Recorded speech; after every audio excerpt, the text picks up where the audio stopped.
Hello po, magandang umaga, no? Ito po ay isang reaction hinggil po dito sa pagkabigo ni Champ Donnie Ahas Nietes sa kanyang laban kahapon sa Japan against Ioka. Champ, it's okay, wala ka nang kailangang patunayan pa sa mundo ng boxing. 4 division world champion.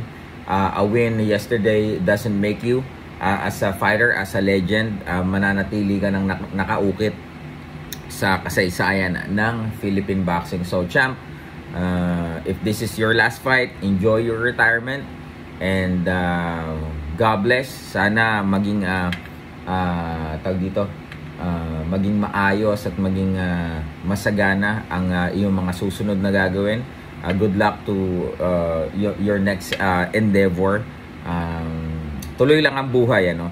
And mensahe ko naman sa lahat ng mga casual fans na mga dinadawit ang aking pangalan sa lahat. Although, nagpapasalamat tayo dahil you are recognizing me and ganun talaga kalaki ang aking impact sa industriya ng boxing. Thank you first dahil pinapaingay nyo lalo at pinapasikat ang pangalan ko. Second, saan nyo ngayon kukunin ang paliwanag ninyo? Alright? Nasasabihin nyo, ay, wala siyang picture kay Champ Nietes, ganito, ganyan.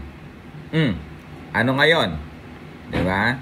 Ito, pati nga si Champ Nietes, sinakyan na kayo eh. Wala daw kaming picture eh, Champ. Diba? Okay lang yan, Diba? Kaya kayong mga lamok, diba?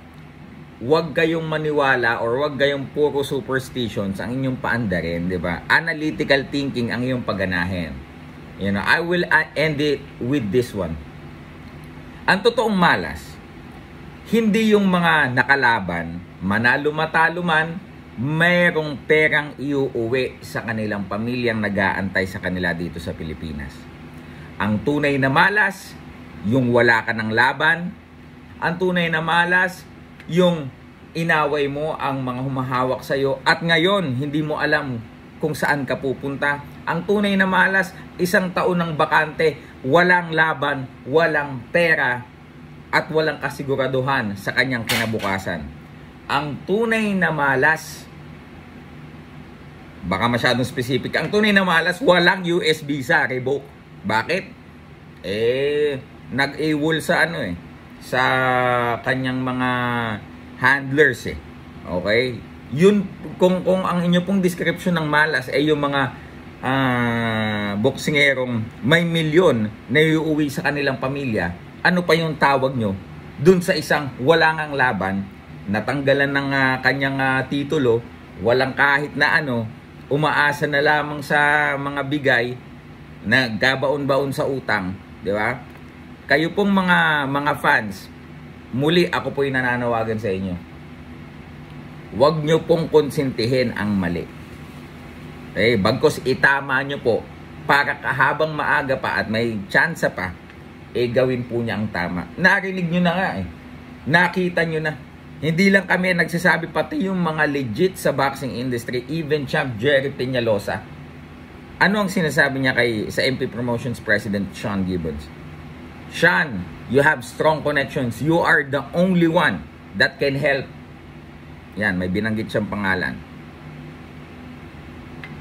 Dinecline. Tumawad uli.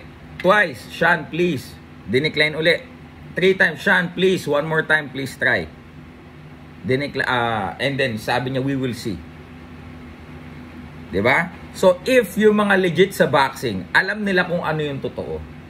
And yung itong mga casual boxing fans, ganun nyo tirahin at siraan ang isang Sean Gibbons. Mag-isip-isip naman po kayo. Diba? But anyway, MP Promotions President Sean Gibbons stated that Philippine boxing will storm back.